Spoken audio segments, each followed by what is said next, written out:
Before we begin, I want to share something with you. Due to a monetization issue, I won't be able to upload new videos until March 19th. I just want to say thank you, truly, for all your support, messages, and loyalty. This channel has always been about original stories, real effort, and giving you the best content I can create. I've never believed in copying or taking shortcuts, and I never will. This isn't goodbye. It's just a short pause. I'll be back soon, stronger, focused, and ready to continue. Thank you for standing with me. See you very soon. If you can't keep up, maybe it's time to step aside. The new VP said it with a smirk, like he was delivering a clever line he'd practiced on the drive-in. His name was Eric Halverson. He'd been with the company for 9 months. I'd been there for 15 years. I ran the encryption systems department from the ground up. Every protocol, every compliance audit, every emergency patch that kept regulators, clients, and governments off our backs. I looked at him, nodded once, and said, "Understood." That seemed to throw him off. He expected an argument, a plea, maybe even tears. Instead, I thanked him politely, shut down my terminal, handed my badge to HR, and walked out without another word. By 6 a.m. the next morning, I had 173 missed calls. But I'm getting ahead of myself. Eric fired me on a Tuesday afternoon, right after the weekly executive sync. He didn't even bother to close the blinds in the conference room. Floor-to-ceiling glass, full view of my team outside. People I'd hired, trained, and protected for years. He leaned back in his chair, hands folded, confidence borrowed rather than earned. "We're modernizing leadership," he said. "Your approach is solid, but dated. We need speed, flexibility." I almost laughed. Our department handled classified-grade encryption for financial institutions, defense contractors, and 2 government agencies. Speed without precision wasn't innovation. It was negligence. But I didn't say that. I didn't remind him that 3 months earlier, I'd personally stopped a breach attempt that would have triggered international reporting requirements. Or that the encryption framework he bragged about in investor meetings was built on an algorithm I designed during my 7th year, when we still worked out of a half-finished office with folding chairs. None of that mattered anymore. HR slid the termination packet toward me like a menu. No cause listed, just organizational restructuring. Eric stood, already done with me. "If you need help transitioning," he added, "we'll make sure someone walks you out." "No need," I said. "I know my way." I shut down my terminal myself, logged out, closed everything cleanly. I didn't delete files. I didn't sabotage systems. I didn't warn anyone. I just left. In the elevator, my reflection looked calm. Too calm, maybe. 15 years is a long time to give a company your brain, your weekends, your nights. But I'd learned something early in my career. Panic makes you sloppy. Silence gives you space. At home, I set my bag down, poured a glass of water, and sat at the kitchen table. No anger, no shock, just clarity. Because Eric had made a mistake, a very specific one. He fired me without cause. Most people assume that means severance and hurt feelings. In my case, it meant contracts. Back in my 10th year, after a particularly brutal compliance audit, the board had approved a retention agreement for senior technical leadership. Not stock options, not bonuses, protection. The kind no one reads unless something goes wrong. One clause covered intellectual property created prior to a specific restructuring year. Another addressed patent assignment conditions. A third, buried deep in legal language, covered reversion rights if termination occurred without cause. At the time, it was framed as theoretical, a safeguard, something that would never matter. Eric never asked about it. He didn't consult legal before firing me. He didn't ask why the patent filings for our core encryption engine listed my name as primary architect rather than corporate assignee in early drafts. He assumed tenure meant replaceable. By midnight, I'd pulled the old agreement from my encrypted personal archive. Still valid, never superseded, never voided. By 2 a.m., I had my attorney on the phone. He didn't say much at first, just breathed slowly as he read. "Mandy," he finally said, "when did they fire you?" Yesterday, without cause. Another pause. Then as of midnight, ownership status is complicated. By 4:30 a.m., the paperwork was filed. At 6 a.m., my phone started vibrating nonstop. Calls from my former director, from compliance, from legal, from numbers I didn't recognize. Voicemails stacking faster than I could listen to them. One message stood out. It came from a board liaison I barely knew. "Mandy, call me immediately. There's confusion about the encryption patent. Since when do you own it?" I stared at the screen, coffee cooling in my hand. Since the moment they decided I was expendable. By the time the sun came up, the company I'd built my career inside was waking up to a problem it couldn't solve internally. And Eric Halverson, the man who told me to step aside, was about to learn what happens when you fire the only person who knows where the foundations are buried. By the time morning settled in, my phone had stopped vibrating and started demanding attention. I hadn't answered anything yet. Not because I was avoiding them, but because I needed to hear the shape of their panic before I spoke. Silence has a way of forcing people to reveal what they actually know. I sat at my kitchen table and listened to the voicemails in order. The first wave was predictable. My former director, trying to sound steady while clearly not being steady. HR representatives using soft language that didn't match the urgency underneath it. Compliance managers asking for clarification in voices trained to never admit fear. Then the messages changed. A corporate legal counsel left a voicemail that skipped pleasantries entirely. He sounded like someone who had just discovered a structural crack in a building everyone was still working inside. "Mandy, we're seeing an issue with the patent registry. Your name is appearing as the current owner of the Core Shield encryption framework. That doesn't align with our records. Please call me back immediately." Core Shield, the rebrand name. Internally, we'd always called it Aegis L, my architecture, my design. Marketing could rename it all they wanted. The foundation didn't care. Another message followed, rushed and barely coherent. Someone from IT security. "We're getting licensing validation warnings. Systems are operational, but compliance flags are escalating. We need to understand what changed." Nothing had changed. That was exactly the issue. A text arrived next from the board liaison. I'd met her maybe twice in 15 years. Both times in rooms where people spoke carefully and pretended not to notice who actually carried the technical weight. "Mandy, please confirm whether you initiated a patent reversion filing. The board is asking questions."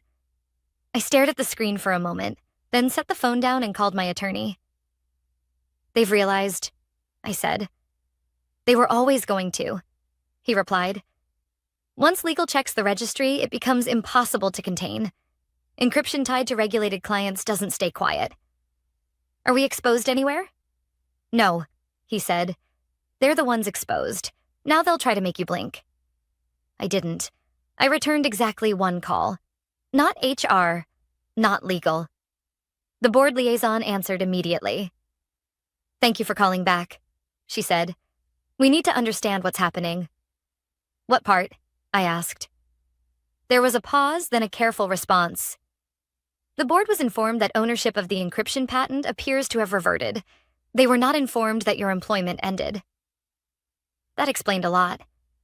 "Then the board doesn't have the full picture," I said calmly. "Did you file the reversion?" she asked. "Yes." "Why?" "Because I was terminated without cause and the agreement allows it." Silence again, this time longer. I could hear pages turning, keys clicking. "That clause is old," she said finally. "Old doesn't mean invalid," I replied. "It means forgotten." She exhaled slowly. "The board would like to speak with you." "I'm available later today," I said. "Once legal finishes reading the documents they should have read years ago." She didn't argue. She couldn't. The rest of the morning unfolded through forwarded emails and quiet messages from people still inside the building. Eric Halverson had walked into chaos. Compliance had frozen non-essential deployments. Security teams were auditing systems that hadn't changed in years. Someone had finally pulled the original patent filings and realized my name wasn't just present. It was central. A former team lead texted me from a personal number. They're asking who has authority to approve encryption use. Legal says no one does until ownership is resolved. Eric is pacing. Good. HR sent a formal email asking me to clarify my intentions. I ignored it. Eventually, the board liaison called back. They'd like to meet in person, she said. The board chair, legal counsel, the CTO, and Eric. There it was. The full picture. I'll be there, I said.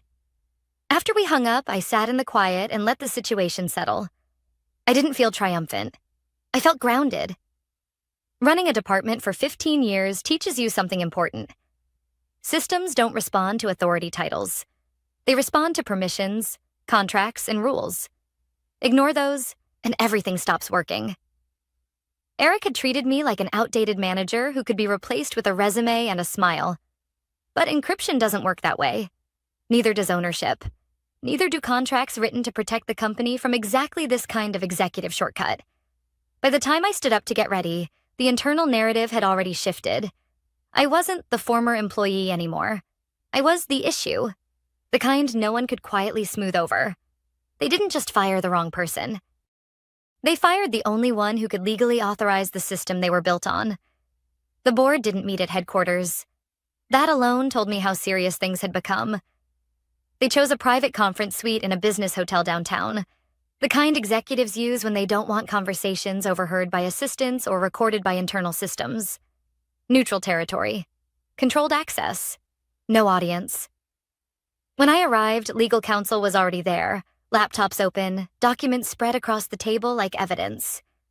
The CTO sat near the window, staring at the city instead of his screen. He looked exhausted in a way that had nothing to do with lack of sleep. He looked like someone watching a system he understood unravel. Eric Halverson arrived last. He walked in with the same confidence he'd worn the day before, but it didn't sit as comfortably now. His smile was tighter. His eyes moved too fast, checking faces, looking for reassurance that no one offered. The board chair, Martin Keller, didn't waste time. "Mandy," he said, nodding for me to sit. "Thank you for coming on short notice." "Of course," I replied. This seemed important. Eric shot me a look. I ignored it. Martin folded his hands. "We've reviewed the patent filings and the employment agreement tied to your role. Legal has confirmed the reversion clause is active." Eric leaned forward. "This is being blown out of proportion. It's an administrative issue. Mandy filed something she shouldn't have." Legal didn't even look at him. "That's not accurate," one of the attorneys said calmly. "The filing was valid. The trigger condition was termination without cause. That condition was met." Eric frowned. "She ran a department. She didn't own the company's IP." I spoke before legal could. "I didn't own all of it," I said. "I own the encryption architecture I designed before the assignment terms changed. The contract allowed for reversion under specific conditions. Those conditions were satisfied when I was fired." Martin turned to Eric. "Why was she fired without cause?"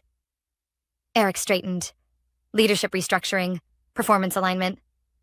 The CTO finally spoke. "That's not a cause. That's preference." Eric bristled. "We needed faster decision-making, new perspectives." "Unregulated encryption?" the CTO asked quietly. "You don't speed that up by removing the person who understands every failure mode." Silence followed. Martin rubbed his temple. "Eric, did you consult legal before the termination?" Eric hesitated just long enough. "No," he said. "It was within my authority." "It was within your authority to terminate," Martin replied. "Not to expose the company to this level of risk." I hadn't said a word in over a minute. I didn't need to. Legal cleared their throat. "As it stands, the company does not have the right to deploy, modify, or demonstrate the Core Shield framework without Mandy's authorization. Continuing to do so would constitute willful infringement." Eric scoffed. "You're saying we have to ask permission from a former employee to run our own systems?" "You have to ask permission from the patent holder," legal corrected, "which happens to be her." Martin looked at me directly. "Mandy, what do you want?" There it was. The question everyone dances around until they can't anymore. "I want clarity," I said. "And I want accountability." Eric laughed once, sharp and dismissive. This is retaliation. No, I replied. This is governance. Something you skipped. Martin raised a hand, stopping Eric before he could speak again. What does clarity look like to you? Martin asked. I leaned forward, resting my hands on the table. Calm, measured. First, I said, the board formally acknowledges that the encryption architecture is my intellectual property under the current legal framework. Legal nodded. They already had. Second, any use of that architecture requires a licensing agreement, transparent terms, oversight included. The CTO exhaled, relieved. This was solvable. Eric shook his head. This is insane. You're undermining the company. I kept it compliant for 15 years, I said. You undermined it in one afternoon. Martin's gaze didn't leave mine. And the third? I didn't rush it. The person who made this decision shouldn't be overseeing the systems affected by it. Eric froze. You can't be serious. I am, I said. You fired the architect of the core system without understanding what you were touching. That's not leadership. That's liability. The room went still. Martin leaned back, considering. Legal avoided Eric's eyes entirely. The CTO spoke again, voice steady. If Eric remains in this role, every technical decision he touches will be questioned, internally and externally. We can't afford that. Eric stood. You're choosing her over me? Martin stood as well. We're choosing stability. Eric looked around the room, waiting for support that never came. I was hired to modernize this place, he said. And you were, Martin replied, right up until you removed the wrong load-bearing wall. Eric left the room without another word. When the door closed, the tension shifted. Not gone, but different. Manageable. Martin looked back at me. If we agree to your terms, will you license the system back immediately? Yes, I said, because I don't want the company to fail. I want it to function. The CTO nodded. Legal began outlining next steps. As the meeting wrapped up, Martin paused. One more thing, he said. Your role. We can't go back to pretending you're just a department head. I wouldn't expect you to, I replied. When I left the hotel, the city felt the same. Cars moved, people rushed. No one knew what had just shifted. But inside the company I'd built my career in, the balance of power had changed. And this time, it rested on something solid. The agreement was signed quietly. No press release, no internal announcement. Just a licensing document routed through legal with my name where the company's used to be. Core Shield was operational again, but now it answered to a different authority. Mine. By the next morning, the building felt different. Not louder, not calmer, tighter, like a system running under observation. I returned to headquarters for the first time since being fired. Not through the employee entrance, but through the executive elevator. Security didn't question it. My access had already been restored, not to my old department, but to the systems that mattered. The CTO met me outside the secure operations floor. He looked relieved and uncomfortable at the same time. I should have pushed back harder, he said as we walked. When Eric started cutting corners. You pushed back as much as you could, I replied. Authority only works if someone listens. Inside, engineers stopped mid-conversation when they saw me. Not out of fear, out of recognition. A few nodded. One actually smiled. No one clapped. This wasn't that kind of moment. We stepped into the control room where Core Shield's monitoring dashboards glowed across the wall. Everything was green, stable, compliant. For now, the CTO said, but we have a problem. Of course we do, I said. Show me. He pulled up a configuration tree tied to a pending deployment. Eric approved an optimization change last week. It hasn't gone live yet. Legal froze it when ownership issues surfaced. I scanned the parameters. My jaw tightened. This isn't an optimization, I said. It's a shortcut. It reduces latency, he said carefully. It reduces verification steps, I corrected. Latency improves because you're skipping checks. That's not speed. That's exposure. He nodded. That's what I told him. Did he listen? No? I straightened. Then it doesn't ship. It's already been promised to 2 clients, he said, including one regulated financial group. I turned to him. Then they'll wait, or they'll walk. That would be painful. So would a breach, I replied. Pain is relative. By midday, the consequences of Eric's decisions were surfacing everywhere. Compliance teams flagged undocumented approvals. Product managers realized timelines had been committed without sign-off. Engineers quietly admitted they'd been told to bypass review processes, temporarily. Temporary shortcuts have a way of becoming permanent disasters. The board reconvened that afternoon. This time, there was no Eric-shaped gap in the room. His badge had been deactivated earlier. His company email already redirected to legal.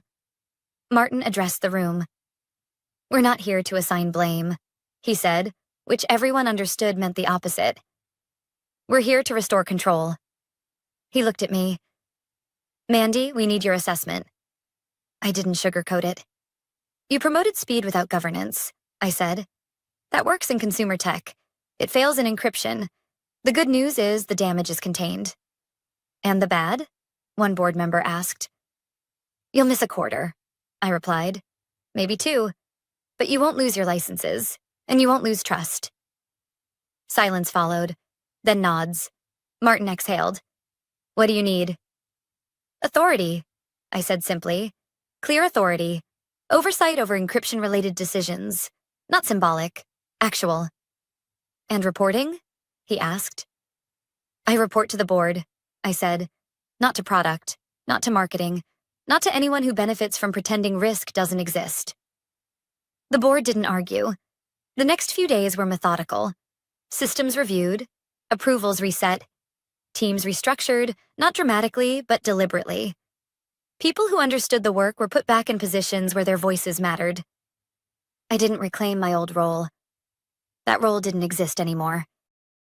Instead, I sat in rooms I'd never been invited to before. Budget meetings, risk committees, client calls where executives stopped speaking over technical explanations and started listening. One afternoon, a junior engineer stopped me in the hallway. They told us you owned the patent, he said, uncertain. Is that true? Yes, I replied. He hesitated. Does that mean you could shut everything down? I could, I said. But why would I? He thought about that, then nodded. Right. That night, I reviewed the last unresolved item in Eric's legacy, a pending demo scheduled for a potential government partner. The materials were slick, the claims aggressive, the safeguards optimistic. I sent one email. The demo would proceed, but only with corrected parameters and full disclosure. No shortcuts, no embellishments. The response was immediate. Panic, then compliance. The system ran flawlessly, not because it was fast, because it was right. Late in the week, Martin called me into his office. We underestimated you, he said plainly. You underestimated the work, I replied. He smiled thinly. Fair. He slid a folder across the desk. A formal appointment, not operational, strategic. This makes your authority permanent, he said, and visible. I glanced at the document, then closed it. I'm not here for revenge, I said. I'm here to make sure this doesn't happen again. Martin nodded. That's why this works. When I left the building that evening, I didn't feel triumphant. I felt something better. The system was stable again, and this time it knew exactly who it answered to. 3 months later, no one talked about Eric Halverson anymore. That's how you know a company has truly moved on. Not when they condemn someone publicly, not when they rewrite history, but when a name simply stops appearing in meetings, emails, and hallway conversations. His departure had been processed the same way his decisions were eventually handled. Documented, reviewed, and closed. The company stabilized faster than analysts expected. We missed a quarter, exactly as predicted. Stock dipped, then leveled. Clients grumbled, then stayed. Regulators asked questions, received clear answers, and signed off. There was no scandal, no dramatic fallout. Just a quiet recalibration that most people outside the building never noticed. Inside, Everything had changed. My role was clear now. I wasn't running a department. I wasn't managing people day to day. I sat above that layer where decisions couldn't hide behind urgency or buzzwords. Encryption, security architecture, compliance alignment, nothing moved forward without a documented rationale and my sign-off. At first, some executives bristled. They were used to selling ambition. I sold constraints. But constraints are what make systems work.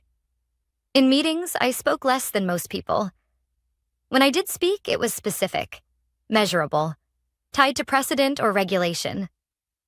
Over time, people stopped trying to argue around me and started preparing before they spoke.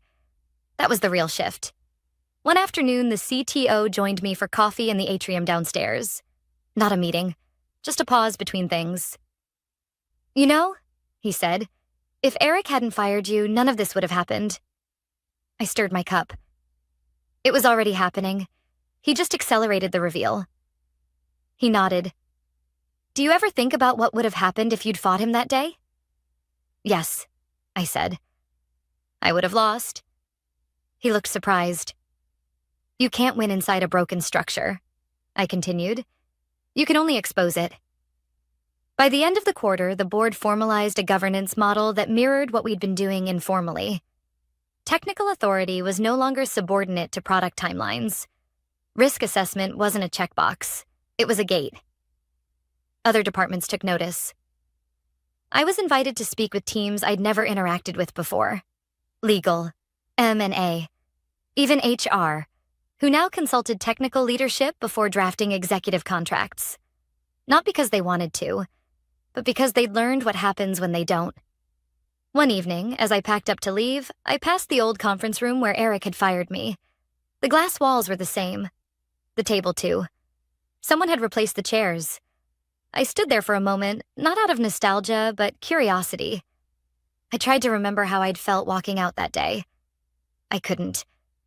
What I remembered instead was the stillness afterward, the clarity, the moment when fear never showed up, because it didn't need to. At home, life felt quieter, too. I slept better. I stopped checking my phone compulsively. The work no longer followed me like an unresolved equation. It stayed where it belonged, inside defined boundaries. One night, I received a message from a former colleague who'd left shortly after Eric did. "You were right to stay calm.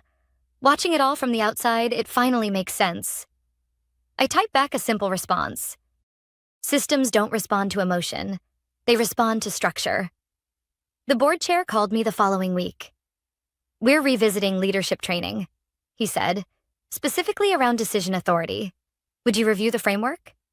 "Of course," I replied. After the call ended, I realized something had shifted again. They weren't asking me to fix a problem anymore. They were asking me to help prevent the next one. That's the difference between being useful and being valued. On my last walkthrough of the operations floor before the weekend, a new hire stopped me. "I just wanted to say," she said, nervous but determined. "People talk about what happened. Not like gossip. Like a lesson." I waited. "They say you didn't raise your voice. You didn't threaten anyone. You just let the rules work." I smiled faintly. Rules only work if someone enforces them. As I left the building that evening, the lights behind me reflected off the glass in steady patterns. Predictable. Controlled. Secure. 15 years earlier, I'd joined a company that wanted to build something resilient. Somewhere along the way, they'd forgotten what that required. Getting fired wasn't the betrayal I once thought it was. It was the system correcting itself, using the only mechanism still available. They told me to step aside because they thought I was slowing them down. What they learned, quietly, permanently, was that I'd been the one keeping everything upright. And when the noise finally died down, when the calls stopped and the meetings normalized, one truth remained. Clean and undeniable. I didn't take revenge. I restored balance. And this time, the structure was built to remember who held it together.